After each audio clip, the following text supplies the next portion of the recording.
Hello everyone, आदि health and sciences में आप सभी का बहुत बहुत स्वागत है। आज हम लोग एंडोक्राइन सिस्टम के इस लेक्चर में ग्रोथ हार्मोन्स को बहुत ही डिटेल तरीके से समझने वाले हैं। पिछले लेक्चर्स में हम लोगों ने बहुत अच्छे तरीके से डिस्कस किया था। लास्ट टॉपिक जो हम लोग डिस्कस किए थे, hormone secreted by the anterior pituitary, इस टॉपिक को हम लोग लास्ट डिस्कस किए थे, जिसमें हम लोग को दिख रहा था कि ग्रोथ हार्मोन जिसको सोमेटोट्रोपिक हार्मोन्स कह रहे हैं, या फिर हमारा थायराइड स्टिमुलेटिंग हार्मोन जिसको TSH कह रहे थे, ACTH हो गया, FSH हो गया, LH हो गया, या फिर ICSH हो गया, प्रोलैक्टिन, ये सारे हार्मोन जो सिक्रीट हो रहे हैं तो बेसिकली एंटेरियर पिट्यूटरी से, ये एंटेरियर पिट्यूटरी से जो हार्मोन सिक्रीट हो रहे हैं, तो इस हार्मोन्स के सिक्रीशंस में जो हम लोग को फर्स्ट दिख रहा होता है वो है हमारा hormone secreted by anterior pituitary. First में क्या दिख रहा है? Growth hormone. तो इसी हार्मोन जो ग्रोथ हार्मोन है, इसको आज हम लोग बहुत ही डिटेल तरीके से डिस्कस करने वाले हैं कि ये ग्रोथ हार्मोन है क्या या किस तरीके से काम कर रहा है। वीडियो काफी इंटरेस्टिंग होने वाला है, तो नोट्स पेन निकाल लीजिए। तो चलिए स्टार्ट करते हैं हमारा ग्रोथ हार्मोन।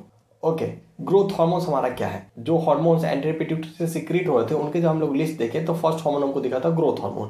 तो ये ग्रोथ हार्मोन है क्या? तो सोर्स ऑफ सिक्रीशन इसमें जब हम लोग को देख रहे होते हैं तो हमको दिख रहा है growth hormone is secreted by somatotrophs, जो बेसिकली एसिडोफिलिक सेल्स होते हैं इन द एंटेरियर पिट्यूटरी। और फिर से बात आ गई कि एंटेरियर पिट्यूटरी की, तो यहाँ पे हम लोगों को दिख रहा है क्या?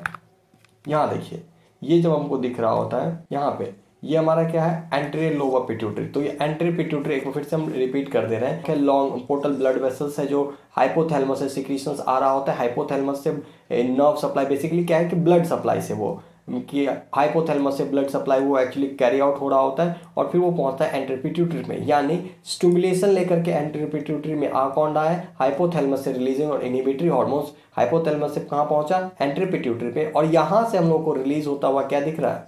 Growth hormone. तो इसी ग्रोथ हार्मोन्स की हम लोग बात कर रहे हैं कि ये ग्रोथ हार्मोन जो एंटेरियर पिट्यूटरी से सिक्रीट हो रहा है, ये काम क्या करता है, कैसे करता है, इसके सारे फंक्शंस को हम लोग बहुत अच्छे तरीके से डिस्कस करने वाले हैं। ग्रोथ हार्मोन क्या है हमारा? सोर्स ऑफ सिक्रीशन इसका क्या है? सोमैटोट्रॉप्स, जो बेसिकली एसिडोफिलिक सेल्स है, एसिडोफिलिक सेल्स एंटेरियर पिट्यूटरी के, तो वहां से हमारा सिक्रीशन किस चीज का मिल रहा होता है?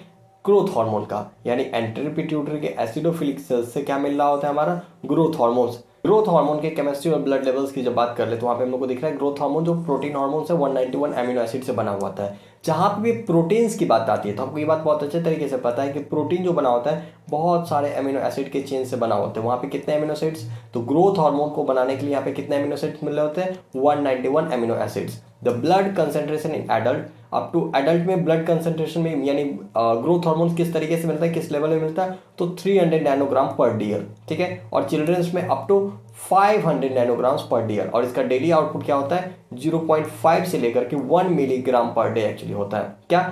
ये ग्रोथ हार्मोन्स के सिक्रीशंस की बात करें। ट्रांसपोर्टेशन कैसे हो रहा था? तो growth hormone is transported by growth hormone binding proteins, GHBPS, जो ग्रोथ हार्मोन बाइंडिंग प्रोटीन्स होते हैं। यानी एंटेरियर पिट्यूटरी से जो ब्लड में आ रहा होता है, हाँ, अब ब्लड में ऐसे रैंडमली तो हाँ ये पूरे बॉडी में पहुंचेगा, पर इसको ट्रांसपोर्टेशन के लिए इसका ट्रांसपोर्टर होता है, स्पेसिफिक ट्रांसपोर्टर, जो हमारा क्या है? Growth hormone binding proteins.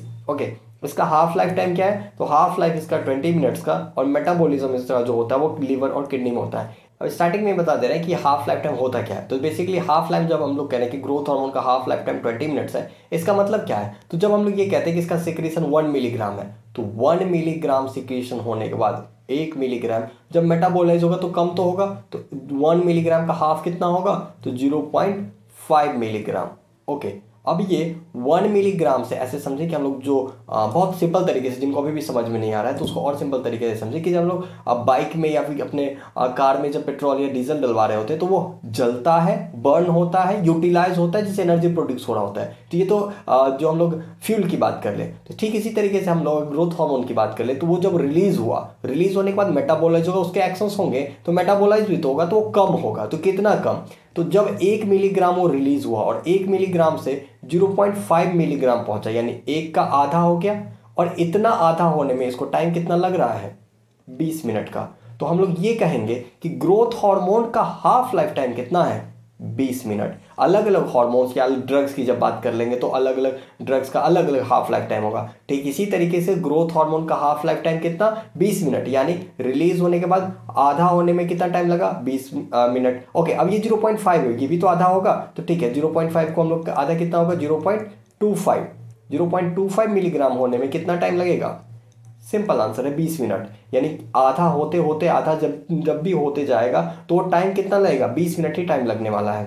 Okay, अब इसके एक्शंस क्या क्या हैं? तो growth hormone promote general growth, यानी बॉडी के ओवरऑल ग्रोथ को ये प्रमोट करता है। कैसे प्रमोट करता है? बाय इंक्रीजिंग साइज, सेल के साइज को बढ़ा देता है। Number of cell through mitotic division और डिफरेंशिएशन, बेसिकली क्या है कि सेल के नंबर्स को प्रमोट कर देता है, यानी और स्पेसिफिक आ जाए तो बोन्स और मसल सेल्स के नंबर्स को बढ़ा देता है, उसके सेल के साइज को बढ़ा देता है। Okay, it impacts on the metabolism, proteins, lipids, carbohydrates. दो चीजें, पहली चीज तो ये ग्रोथ को जो प्रमोट कर रहा होता है वो क्या करता है? साइज और नंबर्स को प्रमोट कर देता है, यानी इसको बढ़ाने में हेल्प करता है। अब चूंकि नंबर्स को बढ़ा दोगे, साइज को बढ़ा दोगे, तो अल्टीमेटली बॉडी का ग्रोथ भी होता है। इसके साथ साथ ये करता क्या है कि प्रोटीन्स हो गया, लिपिड्स हो गया, कार्बोहाइड्रेट्स हो गया, इसके मेटाबॉलिज्म को भी इन्फ्लुएंस करता है। अब नए बॉडी बना रहे हो, नए सेल्स बना रहे हो, यानी सॉरी नया बॉडी नहीं, जब नए सेल्स बना रहे हैं तो उसके यूटिलाइजेशन के लिए हमको एनर्जी भी तो चाहिए, उसको बनाने के लिए, स्ट्रक्चर्स बनाने के लिए हमको प्रोटीन्स भी चाहिए होगा। तो ये क्या करता है? प्रोटीन्स हो गया, फिर लिपिड्स हो गया, कार्बोहाइड्रेट्स हो गया, इसके मेटाबॉलिज्म में भी अपना इन्फ्लुएंस डालता है। अब उस इन्फ्लुएंस की वजह से क्या होता है कि अलग अलग चीजें चेंजेस होती है, चाहे वो प्रोटीन्स के साथ अलग काम कर रहा है, लिपिड के साथ अलग काम करता है, या कार्बोहाइड्रेट के साथ, तो अलग अलग चीज़ों के साथ ये अलग अलग तरीके से बिहेव करता है, यानी इसके मेटाबॉलिज्म में ये इन्फ्लुएंस करता है। और क्या, अगर ग्रोथ हार्मोन का सिक्रीशन ज़्यादा हो जाए, जिसको हम लोग हाइपर सिक्रीशन कह रहे हैं, तो हाइपर सिक्रीशन की वजह से हम लोग क्या दिखेगा? जाइगेंटिज्म दिखेगा, वाइल डेफिशिएंसी कॉल्ड डॉर्फिज्म। अब जाइगेंटिज्म और डॉर्फिज्म क्या है? तो वो पर्सन देखते हो जो बहुत लंबा हो जाता है, एक, हाँ लंबे लोग होते हैं पर एक हद से ज़्यादा लंबा हो जाए, वो हद से ज़्यादा लंबा होना क्या हुआ? जाइगेंटिज्म। अब एक कुछ लोग छोटे होते हैं, नॉर्मल हाइट है, मीडियम हाइट है, शॉर्ट हाइट है, और एक बहुत छोटे जिसको हम लोग ड्वार्फ कहते हैं, तो वो ड्वार्फिज्म वाला कंडीशन लेके आता है। यानी ग्रोथ हार्मोन का ज़्यादा सिक्रीशन अगर हो जाए, यानी हाइपर सिक्रीशन हो जाए तो जाइगेंटिज्म, हाइपोसिक्रीशन हो जाए तो ड्वार्फिज्म, ये दो कंडीशंस लेके आता है। तो इसके मेजर हमको 3 एक्शंस दिख रहे होते हैं। तो 3 एक्शंस में पहले हम लोग ग्रोथ हार्मोन्स एंड मेटाबॉलिज्म को थोड़े अच्छे तरीके से समझने वाले हैं। तो क्या हमारा प्रोटीन के मेटाबॉलिज्म को कैसे इन्फ्लुएंस करता है? पहली बात, amino acid transport, growth hormone increase amino acid uptake into the cell boosting protein synthesis. थोड़ी देर पहले लोग बात किए थे कि प्रोटीन्स की जब भी बात करेंगे, तो प्रोटीन्स की बात करेंगे तो हमको प्रोटीन जब भी बोले, दिमाग में ये चीज़ क्लियर होना चाहिए कि प्रोटीन सिर्फ अपने आप में स्पेसिफिक कोई कंपोनेंट नहीं है, वो क्या है? बहुत सारे छोटे छोटे एमिनो एसिड्स आपस में ज्वाइन करते हैं, और वो एमिनो एसिड की चेन को, यानी polypeptide chains of amino acid, ये हमारा क्या है? प्रोटीन है। तो यहीं पे ये बात दिख रहा है हमको क्या है कि एमिनो एसिड के ट्रांसपोर्टेशन को बढ़ा देता है। क्या? Growth hormone increases amino acid uptake into the cell boosting protein synthesis. Basically और सिंपल तरीके से बात करें तो ये करता क्या है? अगर कोई हमको सेल दिख रहा है तो यहाँ के सेल के अंदर में, हाँ सेल के अंदर में क्या करता है? एमिनो एसिड्स को ये ग्रोथ हार्मोन पहुंचा देता है। अब चूंकि सेल के अंदर में, अब ये हमारा सेल है, ओके, ये हमारा सेल है, सेल के अंदर में अगर ग्रोथ हार्मोन्स एमिनो एसिड्स को, यानी एमिनो एसिड्स जो बाहर है उसके अंदर में सेल के अपटेक को, है ना, अपटेक ऑफ सेल्स को बढ़ा देता है, जिसकी वजह से क्या होगा? अब ज़्यादा से ज़्यादा एमिनो एसिड सेल के अंदर में पहुंच रहे हैं, तो एमिनो एसिड्स, बहुत सारे एमिनो एसिड आपस में मिलकर के क्या बनाएंगे? प्रोटीन्स बनाएंगे। Growth hormone enhances RNA translation, activating ribosomes to produce more proteins even without increasing amino acid transportation. Okay, तो बेसिकली बात क्या है कि जो ग्रोथ हार्मोन है ये क्या करता है? आरएनए के ट्रांसलेशन को भी बढ़ा देता है। चूंकि अब आरएनए ट्रांसलेशन बढ़ रहा है, यहाँ पे क्या करता है? एक्टिवेटिंग राइबोसोम, तो जो टेम्पलेट की तरह बिहेव कर रहा है राइबोसोम्स, फिर वो प्रोटीन सिंथेसिस, ये सारे प्रोसेस को ग्रोथ हार्मोन क्या कर रहा है? एक्सेलरेट कर दे रहा है, यानी ग्रोथ हार्मोन बढ़ा दे रहा है। अब आरएनए ट्रांसलेशन हो रहा है, राइबोसोम एक्टिवेट हो रहा है, इसका पूरा प्रोसेस और एंड रिजल्ट हमको यही मिलेगा। क्या मिलेगा? कि प्रोटीन के सिंथेसिस जो वहाँ पे क्या होगा? बढ़ जाएगा, प्रोटीन बनना ज्यादा होगा। और क्या करता है? DNA transcription, growth hormone stimulate DNA transcription to RNA promoting further protein synthesis. अब डीएनए है, डीएनए के ट्रांसक्रिप्शन से वहां पे क्या? फिर आरएनए, अब आरएनए को फिर यहाँ पे एक्टिवेट कर चुका है, राइबोसोम्स को एक्टिवेट कर चुका है, प्रोटीन सिंथेसिस बढ़ रहा है, यानी दोनों प्रोसेस का एंड रिजल्ट में क्या मिलेगा? प्रोटीन सिंथेसिस बढ़ रहा है। एमिनो एसिड ट्रांसपोर्टेशन का क्या रिजल्ट मिल रहा है? प्रोटीन सिंथेसिस बढ़ रहा है। और ये 3 कंडीशन, यानी यहाँ के इनिशियली 3 कंडीशंस देखने के बाद, जैसे एमिनो एसिड का ट्रांसपोर्टेशन, इसका एंड रिजल्ट क्या मिला? प्रोटीन सिंथेसिस बढ़ रहा है। आरएनए ट्रांसलेशन का एंड रिजल्ट क्या मिलेगा? प्रोटीन सिंथेसिस बढ़ रहा है। DNA transcription and result protein synthesis. यानी कि तीनों कंडीशन में ओवरऑल हम लोग बात कर लें, ये तीनों कंडीशन जो हमको दिख रहा है, इस तीनों कंडीशन में प्रोटीन सिंथेसिस क्या हो रहा है? बढ़ाया जा रहा है। नेक्स्ट पॉइंट क्या है? Protein catabolism, growth hormone inhibits breakdown of protein supporting tissue growth. यानी ऊपर 3 कंडीशन हम लोग जब बात कर रहे थे तो वहां पे भी हमको क्या दिखा कि प्रोटीन के सिंथेसिस को बढ़ा रहा था। अब यहाँ पे प्रोटीन कैटाबोलिज्म यानी ब्रेकडाउन ऑफ प्रोटीन जो हो रहा है उसको भी क्या कर रहा है, ये इनहिबिट कर रहा है, यानी नए प्रोटीन्स को टूटने भी नहीं दे रहा है, यानी पुराने जो प्रोटीन्स हैं उसको टूटने भी नहीं दे रहा है और नए प्रोटीन्स को और बना रहा है। ये कौन करवा रहा है, growth hormone. Anabolic effect, growth hormone increases insulin secretion which has an anabolic और building effect on proteins। यानी इनडायरेक्ट तरीके से ये इंसुलिन के मदद से भी क्या करवा रहा है, प्रोटीन के सिंथेसिस को ही बढ़ा रहा है। यानी बेसिकली बात कर ले तो ग्रोथ हार्मोन ओवरऑल कंडीशंस में क्या कर रहा है, प्रोटीन के मेटाबॉलिज्म यानी प्रोटीन के सिंथेसिस को क्या कर रहा है, प्रोटीन के सिंथेसिस को ये बढ़ा रहा है। ओके, इंक्रीज प्रोटीन सिंथेसिस, ये क्या होगा, प्रोटीन मेटाबॉलिज्म ये कंडीशन। अब फैट के साथ ये क्या करता है, तो ग्रोथ हार्मोन फैट के, ओके ये कंडीशंस कहाँ, ग्रोथ हार्मोन प्रोटीन के साथ तो ये कर रहा है। फैट मेटाबॉलिज्म में क्या कर रहा है, फैट मेटाबॉलिज्म में कर रहा है कि growth hormone stimulate the release of fat from adipose tissue. यानी हमारा एडिपोज टिश्यू हो गया। ओके, यहाँ बात कर ले कि एडिपोज टिश्यू की, ओके ये हमारा कोई एडिपोज टिश्यू है। एडिपोज टिश्यू में यहाँ पे फैट के ग्रैनुअल्स, इसमें यहाँ पे ये फैट का यहाँ पे क्या जमा हुआ है, यहाँ पे फैट है। ओके, ये है इसका न्यूक्लियस। ओके, अब ये क्या है, adipose tissue growth hormone stimulate the release of fats from adipose tissue increasing fatty acid levels in the blood. Okay, यानी यहां से ये क्या कर रहा है कि फैट को, growth hormone stimulate the release of fats from adipose tissue increasing fatty acid level in the blood। यानी फैट को यहां से निकाल तो रहा है और इसको कहां पे डाल रहा है, ब्लड में।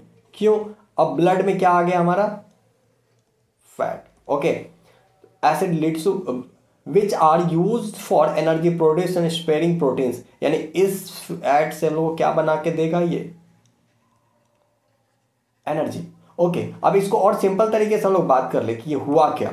तो जो एडिपोज टिश्यू में फैट जमा था, ग्रोथ हार्मोन आया, वो काम किया और ग्रोथ हार्मोन के एक्शन की वजह से हमको ये दिखा कि एडिपोज टिश्यू में जो फैट है उस फैट को यहां से निकाल के कहां पे ला दिया गया, ब्लड में। ब्लड में क्या आया हमारा, फैट, और फैट का ब्रेकडाउन करवा के एनर्जी का प्रोडक्शन होगा, जिसके वजह से क्या होगा, प्रोटीन्स बच जाएगा। अब हम लोग बात कर लें कि जब बचपन से लोग पढ़ते हैं कि जब कार्बोहाइड्रेट, प्रोटीन्स और फैट का ब्रेकडाउन होता है तो ज़्यादा एनर्जी कहाँ प्रोड्यूस होता है, सबसे ज़्यादा एनर्जी प्रोड्यूस होता है हमारा कहाँ, फैट से। अब फैट से एनर्जी ज़्यादा प्रोड्यूस होता है तो ग्रोथ हार्मोन भी यही करवा रहा है, प्रोटीन को बचा ले रहा है और यहाँ पे क्या कर रहा है कि फैट से एनर्जी प्रोडक्शन करवा रहा है, जिसकी वजह से प्रोटीन का यूटिलाइजेशन यानी एनर्जी प्रोडक्शन में तो बचा ले रहा है, इसका प्रोडक्शन बढ़ा दिया और क्या किया, फैट का ब्रेकडाउन करवा के उसका बना दिया क्या, एनर्जी।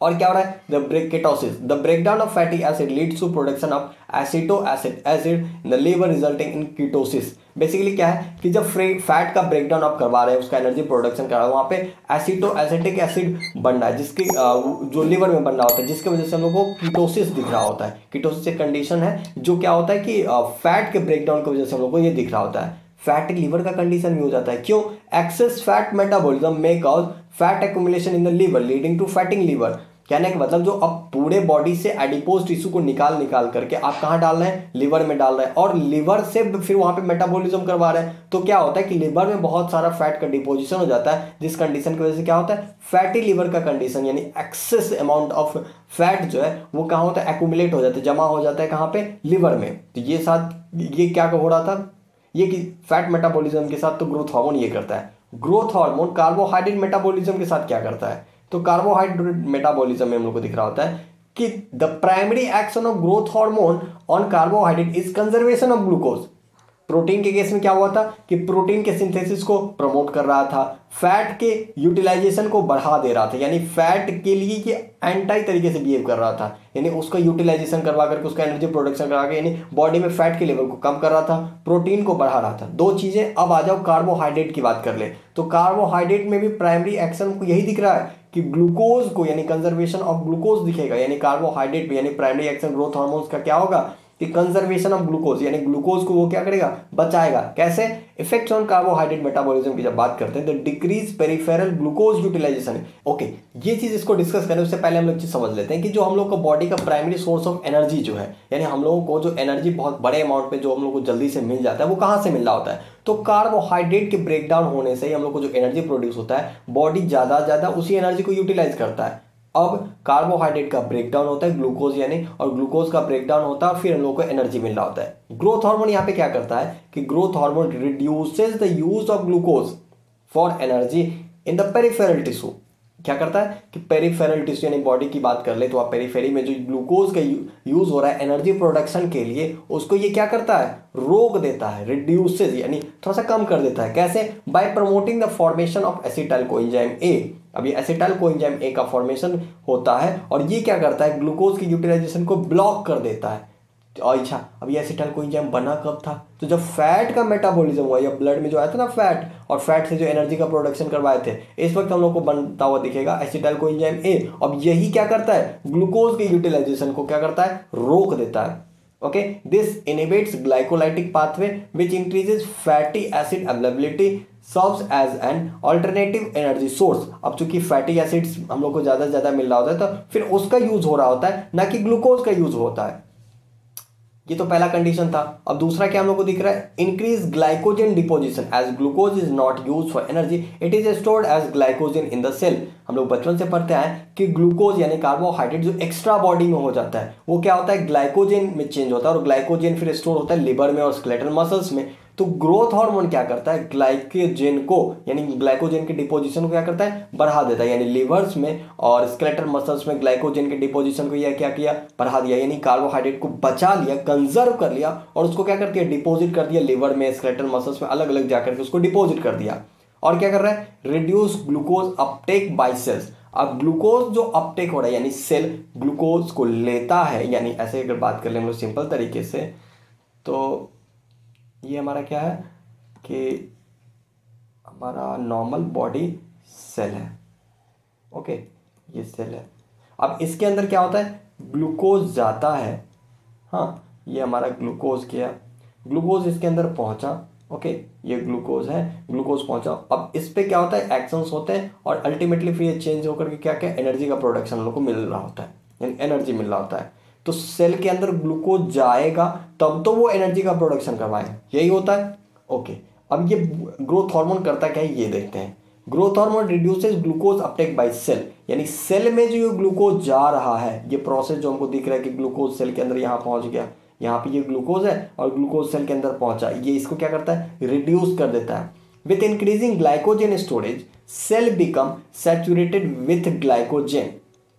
अब क्या हुआ कि जो सैचुरेशन है, कोई चीज ग्लाइकोजन है, आप कितने लिमिट तक स्टोर करेंगे, तो सेल की भी ये तक लिमिट है कि ग्लाइकोजन स्टोर करने की। तो क्या होता है, सेल एक तरीके से सैचुरेट हो जाता है, limiting glucose uptake which leads to higher blood glucose level. अब क्या करता है कि चूंकि अब यहाँ पे जो सेल के अंदर जा रहा था ग्लूकोज, ग्रोथ हार्मोन के एक्शन की वजह से सेल के अंदर भी नहीं जा पाता है ग्लूकोज। अब ये सेल के अंदर नहीं पहुंचा तो ग्लूकोज का लेवल कहाँ बढ़ेगा, ब्लड में।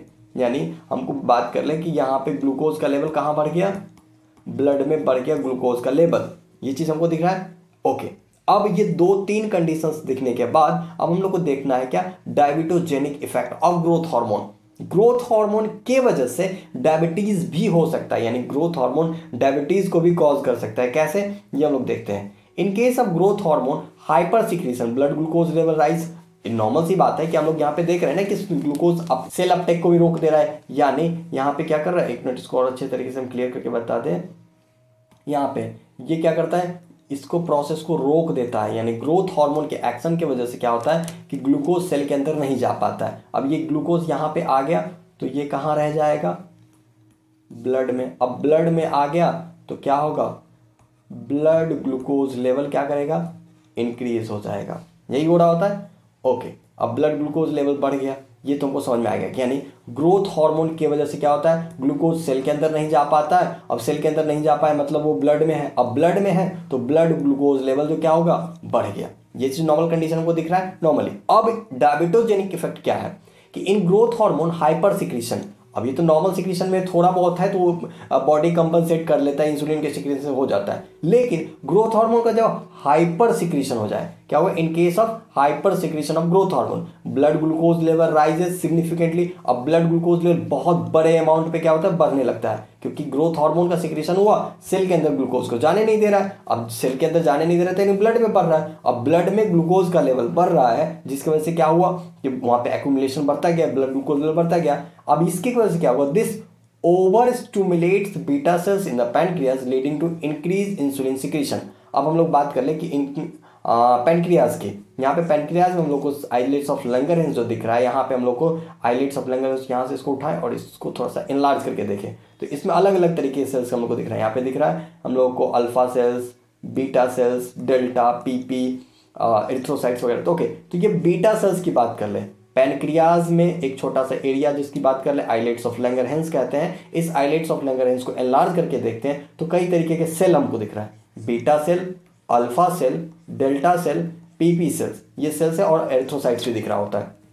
तो ये क्या है कि अलग अलग सेल्स है। इसमें से जो हम लोग का बीटा सेल है ये सिक्रीट क्या कर रहा होता है, हमारा इंसुलिन, इंसुलिन का सिक्रीशन होता है, और ये इंसुलिन क्या करता है, ब्लड ग्लूकोज लेवल को क्या करता है, कम करने का काम करता है। यानी इंसुलिन के सिक्रीशन से ब्लड ग्लूकोज लेवल कम होता है, यानी बीटा सेल से इंसुलिन रिलीज होगा। अब ये रिलीज होकर के पहुंचा ब्लड में, और ब्लड में फिर वो वर्क करता है, एक्चुअली सेल पे काम करता है। तो सेल के अंदर ग्लूकोज को पहुंचाने का काम कौन कर रहा है, हमारा इंसुलिन। अब होता क्या है, चूंकि ग्रोथ हार्मोन बहुत ज़्यादा सिक्रीट हो गया, ग्रोथ हार्मोन जब ज़्यादा सिक्रीट होगा तो ब्लड ग्लूकोज लेवल बढ़ा। अब ब्लड ग्लूकोज लेवल बढ़ते गया बढ़ते गया बढ़ते गया। जब जब ब्लड ग्लूकोज लेवल बढ़ता है बॉडी में इंसुलिन का सिक्रीशन होता है। ये चीज़ क्लियर, यानी नॉर्मल कंडीशन में जब हम लोग खाना खाते हैं तो ब्लड ग्लूकोज लेवल बढ़ता है। जब जब ब्लड ग्लूकोज लेवल बढ़ता है तब तब क्या होता है, इंसुलिन का सिक्रीशन होता है। ये नॉर्मल कंडीशन है। अब थोड़ा यहाँ पे आ जाते हैं कि जब ग्रोथ हार्मोन का क्या हुआ, हाइपर सिक्रीशन, यानी बहुत बड़े अमाउंट में ग्रोथ हार्मोन रिलीज होना स्टार्ट हो गया, बहुत बड़े अमाउंट में रिलीज हुआ तो ग्रोथ हार्मोन का लेवल बढ़ा। अब ग्रोथ हार्मोन का लेवल बढ़ेगा तो क्या होगा, ब्लड ग्लूकोज लेवल ये भी बढ़ेगा। ब्लड ग्लूकोज लेवल बढ़ेगा तो वो किसको स्टिमुलेट करेगा, ब्लड ग्लूकोज लेवल बढ़ेगा तो वो स्टिमुलेट करेगा बीटा सेल को। अब चूंकि बीटा सेल को स्टिमुलेट करेगा तो वो क्या रिलीज करेगा, इंसुलिन सिक्रीशन। अब क्या होगा, eventually beta cell become exhausted resulting insulin deficiency and development of diabetes mellitus. क्या होता है कि बीटा सेल को तुम एक लिमिट तक ही तो स्टिमुलेट करोगे ना, कि बीटा सेल को स्टिमुलेट किए, इंसुलिन रिलीज किया, 1 बार 2 बार 3 बार 4 बार 5 बार स्टिमुलेट किया, वो इंसुलिन रिलीज करता गया, इंसुलिन रिलीज करता गया एक लिमिट तक। 1 दिन 2 दिन 3 दिन कितना सर्वाइव करेगा। तो एक टाइम आने के बाद क्या होता है, बीटा सेल बर्नआउट हो जाता है, यानी बीटा सेल फंक्शन करना बंद कर देता है, इंसुलिन रिलीज करना बंद कर देता है। यानी तुम किसी को परेशान करोगे एक लिमिट तक ही ना, कि ये काम करो वो काम करो, वो एक लिमिट तक, अगर वो लिमिट तुम क्रॉस कर दिए तो वो काम करना क्या होता है, बंद हो जाता है। हमारा बॉडी भी इस तरीके से बिहेव करता है। तो बीटा सेल भी यही तरीके काम किया। वो क्या किया कि अब स्टिमुलेशन, ओवर स्टिमुलेशन, तुम 1 दिन सर्वाइव कर रहे हो, 2 दिन 3 दिन, एक लोड है, अब वो लोड सर्वाइवल से ज़्यादा हो गया तो क्या होगा, बीटा सेल काम करना बंद कर देगा, यानी इंसुलिन का सिक्रीशन अब होगा नहीं। अब इंसुलिन सिक्रीट होगा नहीं तो क्या होगा, ब्लड ग्लूकोज लेवल बढ़ा रहेगा। अब जब जब ब्लड ग्लूकोज लेवल बढ़ा हुआ है तो वो कंडीशन क्या हो गया, डायबिटीज मेलाइटस, यानी ग्रोथ हार्मोन के हाइपर सिक्रीशन की वजह से, यहाँ पे है ना, ग्रोथ हार्मोन के हाइपर सिक्रीशन की वजह से क्या हो रहा है, डायबिटीज मेलाइटस हो रहा है। यानी और सिंपल तरीके से कहें कि ग्रोथ हार्मोन अगर बहुत ज़्यादा सिक्रीट हो जाए तो डायबिटीज भी कॉज कर सकता है। ध्यान रहे, एक तो हम लोग वो देखेंगे कि जब ग्रोथ हार्मोन ज़्यादा सिक्रीट हो जाए तो जाइगेंटिज्म कॉज करेगा। ग्रोथ हार्मोन का ज़्यादा, यानी हाइपर सिक्रीशन की बात कर रहे हैं, तो ग्रोथ हार्मोन अगर ज़्यादा सिक्रीट हो जाए तो डायबिटीज मेलाइटस कॉज करेगा। अगर ग्रोथ हार्मोन कम सिक्रीट हो जाए तो डॉर्फिज्म करवा देगा, यानी क्या होगा कि वो छोटा हाइट बना देगा। तो दोनों कंडीशन, हाइपर सिक्रीशन भी प्रॉब्लमेटिक है और हाइपो सिक्रीशन भी प्रॉब्लमेटिक है। ओके, अब ग्रोथ हार्मोन बोन के ग्रोथ पे कैसे काम कर रहा है, तो अलग अलग स्टेजेस में अलग तरीके से बिहेव करता है। जैसे एम्ब्रियोनिक स्टेज में क्या होता है, growth hormone is responsible for differentiation and development of bone cells, यानी क्या करता है, डिफरेंशिएशन और डेवलपमेंट में ये पार्टिसिपेट कर रहा होता है। कब, एम्ब्रियोनिक स्टेज में। लेटर स्टेज में क्या होता है, later stage growth hormone stimulate the growth of skeleton by increasing both length and thickness of bone. अब हम लोग स्पेसिफिक चीजें मिल गई कि क्या करता है, ग्रोथ हार्मोन बोन्स के लेंथ को बढ़ाता है और क्या उसके थिकनेस को बढ़ाता है। कैसे बढ़ाता है, ओके, ये effect on bones, protein synthesis, अब जो प्रोटीन सिंथेसिस करवाया उतने देर से हम लोग ये बात कर रहे थे कि प्रोटीन सिंथेसिस हो रहा है, बहुत सारे प्रोटीन्स को सिंथेसाइज करके रख रहा है, ये हो क्या रहा है, तो growth hormone promotes the synthesis, यानी प्रोटीन के सिंथेसिस को प्रमोट कर रहा है, तो growth hormone promotes the synthesis and deposition of proteins in the chondrocytes, यानी कार्टिलेज वाले जो सेल्स होते हैं वहां पे क्या होता है, और ऑस्टियोजेनिक सेल जो बोन फॉर्मिंग सेल्स हैं, बेसिकली यहां पे दोनों पे क्या होता है कि प्रोटीन्स के सिंथेसिस और डिपोजिशन को प्रमोट कर रहा है, यानी जो प्रोटीन बन रहा है उस यहाँ दोनों सेल्स, ये कार्टिलेज वाले सेल्स हो गए या बोन वाले सेल्स हो गए, यहाँ पे क्या करता है, प्रोटीन्स के डिपोजिशन करवाता है। पहली चीजें देखिए। अब हमारा cell multiplication, growth hormone enhances multiplication of chondrocytes and osteogenic cells by promoting interstitial calcium absorption, यानी क्या होता है, कैल्शियम के डिपोजिशन एब्जॉर्प्शन में ये क्या होता है, प्रमोट कर रहा होता है, जो बेसिकली क्या विच सपोर्ट बोन ग्रोथ। अब कॉन्ड्रोसाइट्स में या फिर ये ऑस्टियोजेनिक सेल्स है, यहाँ पे क्या होगा कि सेल मल्टीप्लिकेशन भी करवा रहा है, और क्या करवा रहा है कि यहाँ पे कैल्शियम के डिपोजिशन, यानी एक सेल है जिसमें क्या होता है बहुत सारे कैल्शियम मिनरल्स, यानी जिसको मिनरलाइजेशन ऑफ कैल्शियम कह रहे हैं, ये क्या करता है, इस चीज को भी प्रमोट कर रहता है। और क्या है, bone formation, growth hormone helps converts chondrocytes into osteogenic sales, ये कॉन्ड्रोसाइट्स जो हमको दिख रहा है, यहाँ पे प्रोटीन का सिंथेसिस, यहाँ पे प्रोटीन डिपोजिशन, यहाँ दोनों जगह हो रहा था, तो अब क्या हो गया, इसको कॉन्ड्रोसाइट को ऑस्टियोजेनिक सेल्स में चेंज कर रहा है। यहाँ पे क्या दिख रहा है कि convert chondrocytes into osteogenic cells leading to the formation of new bone. जो पहले कार्टिलेज वाला सेल्स है वहां पे क्या हो, बहुत सारा डिपोजिशन, प्रोटीन्स के डिपोजिशन, कैल्शियम के डिपोजिशन की वजह से वो सेल्स, कार्टिलेज वाला सेल्स आगे क्या बन चुका है, बोन सेल्स, यानी कार्टिलेज से जो कहते हैं ना कि बोन बनता है, वो यहीं पे हमको दिख रहा है कि बोन फॉर्मेशन किस तरीके से वो कार्टिलेज सेल्स यानी कॉन्ड्रोसाइट से ऑस्टियोजेनिक सेल्स में वो चेंज करवा रहा है। कौन करवा रहा है, growth hormone, leading to the formation of new bones. Okay, और क्या है, calcium availability, growth hormone ensures adequate calcium for the mineralization of bone matrix, यानी कैल्शियम के अवेलेबिलिटी को ये बढ़ा के रखता है, यानी सेल के पास कैल्शियम हर वक्त हो, ये कौन मेक श्योर कर रहा होता है, ग्रोथ हार्मोन। ये चीज क्लियर, यानी बोन के इफेक्ट, यानी सेल्स में बोन का ये तो प्रोडक्शन हो गया, यानी बोन के नए नए सेल्स बना रहा है, ये हमको दिख गया। अब क्या है, बोन के लेंथ और थिकनेस को किस तरीके से इन्फ्लुएंस करता है ग्रोथ हार्मोन, ये हम लोग देखने वाले हैं। ओके, तो बोन लेंथ की बात कर लें। बोन लेंथ में क्या है कि growth hormone increases bond length until epiphysis fuses with the shaft which typically happens at puberty. After fusion, bones no longer grow in length. Okay, तो इसको थोड़ा सा और क्लियर कर देते हैं। ये हम लोग को बोन का एक डायग्राम दिख रहा है जिसमें हमको दो हेड्स दिख रहे हैं, एपिफाइसिस। ये इसको समझे, उससे पहले थोड़ा सा हम डिटेल और स्पेसिफिक थोड़ा सा हम लोग अपने लेवल पे आ जाते हैं। एक हम लोग आसपास में जब देखते हैं किसी पर्सन का जब एज 18 साल के आसपास पहुंच रहा होता है, तो हम लोग कहते हैं कि अब इसका हाइट नहीं बढ़ेगा, या अब चांसेस है कि इसके हाइट में ज़्यादा ग्रोथ नहीं मिलेगा। ऐसा क्यों होता है कि हम लोग कहते हैं कि एक स्पेसिफिक एज आने के बाद पर्सन का हाइट नहीं बढ़ता है, या फिर ऐसा क्या होता है? ऐसा तो जब हम लोग ग्रोथ हार्मोन्स की बात करें तो ओवरऑल लाइफ में हमको ग्रोथ हार्मोन दिख रहा होता है, यानी लाइफ टाइम ग्रोथ हार्मोन कुछ अमाउंट ज़्यादा और कम हो सकता है, पर वो ओवरऑल लाइफ में हमको ग्रोथ हार्मोन तो दिखता है, पर पर्सन का ग्रोथ क्यों नहीं होता है? अगर ग्रोथ हार्मोन पहले काम कर रहा है कि बोन के लेंथ को बढ़ा दे रहा है, स्केलेटल मसल्स के लेंथ को बढ़ा रहा है, तो वो क्या हो रहा है, पर्सन का हाइट बढ़ रहा है। तो क्या बूढ़े होने के बाद हाइट क्यों नहीं बढ़ता है? तो इसका आंसर ये है, यहाँ पे हम लोग को मिलेगा अब कि बूढ़े होने के बाद पर्सन का हाइट क्यों नहीं बढ़ता है, यानी एक एज होने के बाद पर्सन का हाइट क्यों नहीं बढ़ता है। होता क्या है, तो बोन के दो पोर्शंस, एपिफाइसिस और बीच में हमारा शाफ्ट है जो डायाफाइसिस। यहाँ पे हमको ध्यान से देखें तो एपिफाइजियल प्लेट बना हुआ है, ये हमको दिख रहा है हाईलाइट करके जो मैं दिखा रहा हूँ, एपिफाइजियल प्लेट। होता क्या है, तो बोन पे ग्रोथ हार्मोन काम करता है और बोन के लेंथ को बढ़ाता है, यानी दोनों साइड से यहाँ पे क्या होता है, बोन के लेंथ को बढ़ाता है। कब तक बढ़ाता है? जब तक ये एपिफाइजियल प्लेट आपस में फ्यूज ना कर जाए, यानी ये डायाफाइसिस और ये एपिफाइसिस, ये प्लेट आपस में क्या होगा, फ्यूज ना कर जाए।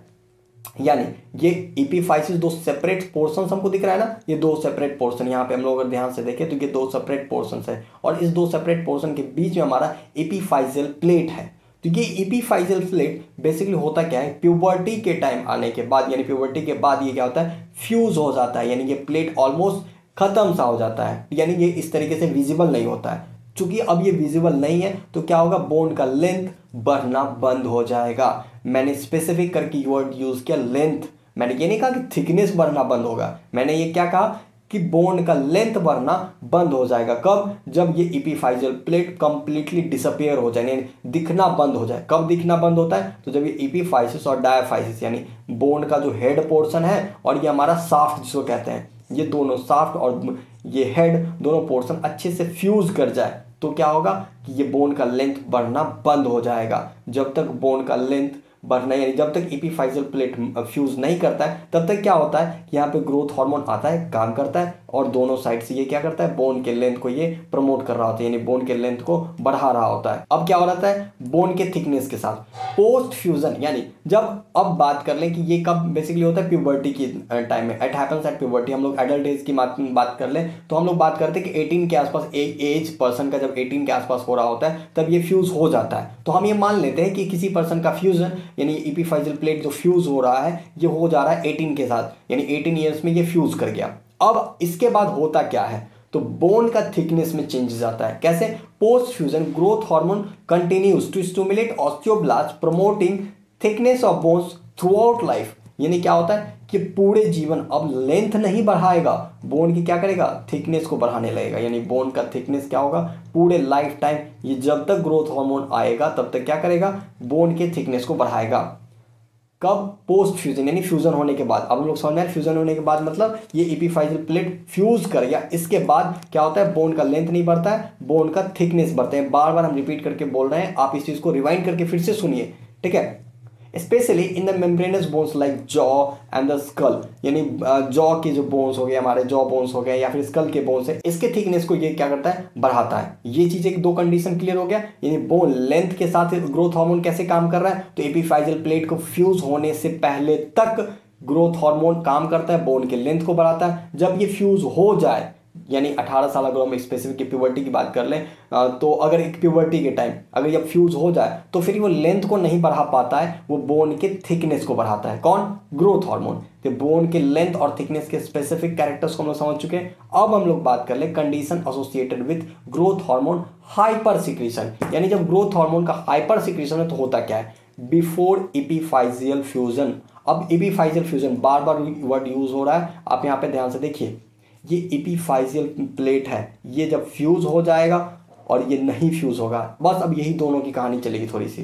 क्या है, एपिफाइजियल प्लेट फ्यूज हो गया, बोन का लेंथ नहीं बढ़ेगा, जब तक फ्यूज नहीं हुआ है बोन का लेंथ बढ़ेगा। ये चीज क्लियर है। अब आ जाओ condition associated with growth hormone hypersecretion before epiphyseal fusion, यानी एपिफाइजियल प्लेट का ये जो फ्यूजन है ये फ्यूजन नहीं हुआ है, उससे पहले क्या होता है, उससे पहले अगर यानी एपिफाइजियल फ्यूजन से पहले, यानी इसको तो बिफोर एपिफाइजियल फ्यूजन यानी एपिफाइजियल प्लेट जो हमको ये दिख रहा है एपिफाइजियल प्लेट, ये एपिफाइजियल प्लेट अभी फ्यूज नहीं हुआ है और उस वक्त क्या होगा, हाइपर सिक्रीशन हो गया ग्रोथ हार्मोन उस वक्त। यानी ऐसे समझो कि प्यूबर्टी से पहले क्या होगा, किसी पर्सन में बहुत ही बड़े लेवल पे क्या हो गया, hyper secretion of growth hormone, यानी ग्रोथ हार्मोन बहुत बड़े लेवल पे सिक्रीट हुआ उसके बॉडी में। चूंकि अब ग्रोथ हार्मोन बहुत ज्यादा सिक्रीट हुआ उसके बॉडी में तो क्या हुआ, एपिफाइजियल प्लेट तो वहां पे फ्यूज हुआ नहीं है। अब चूंकि एपिफाइजियल प्लेट फ्यूज नहीं हुआ है तो क्या होगा, बोन बहुत भयानक स्पीड से वहां पे क्या करेगा, ग्रो करेगा बहुत अच्छे तरीके से, खूब बहुत सारा बोन का क्या होगा, लेंथ बढ़ेगा।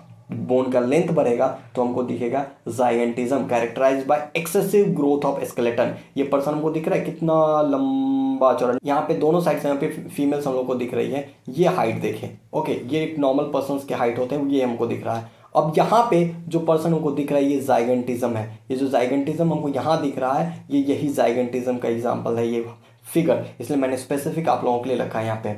ओके तो अब ये तो हो गया क्या कि हाइपर सिक्रीशन कब, बिफोर एपिफाइजियल प्लेट का फ्यूजन, यानी एपिफाइजियल प्लेट फ्यूज नहीं किया था उस वक्त हाइपर सिक्रीशन हो गया, यानी पर्सन का क्या हो गया, हाइपर सिक्रीशन हुआ, लेकिन उस वक्त एपिफाइजियल प्लेट फ्यूज नहीं किया था, ये दोनों आपस में फ्यूज नहीं था। अब फ्यूज नहीं था तो बोन का लेंथ दोनों साइड से बहुत बड़े तरीके से ग्रो कर रहा है। अब क्या हुआ, आफ्टर एपिफाइजियल फ्यूजन, यानी एपिफाइजियल प्लेट, अब जो हमको ये प्लेट दिख रहा है यहाँ पे, इसको ऐसे कर दें कि ये फ्यूजन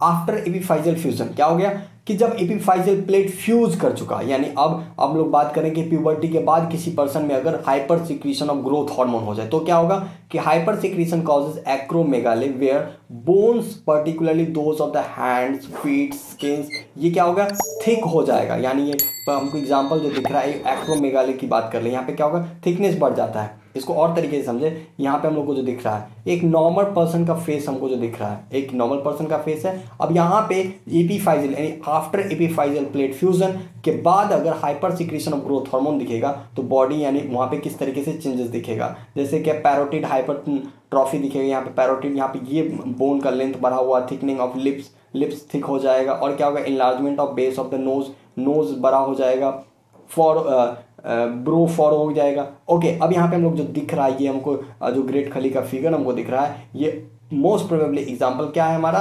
एक्रोमेगाले का।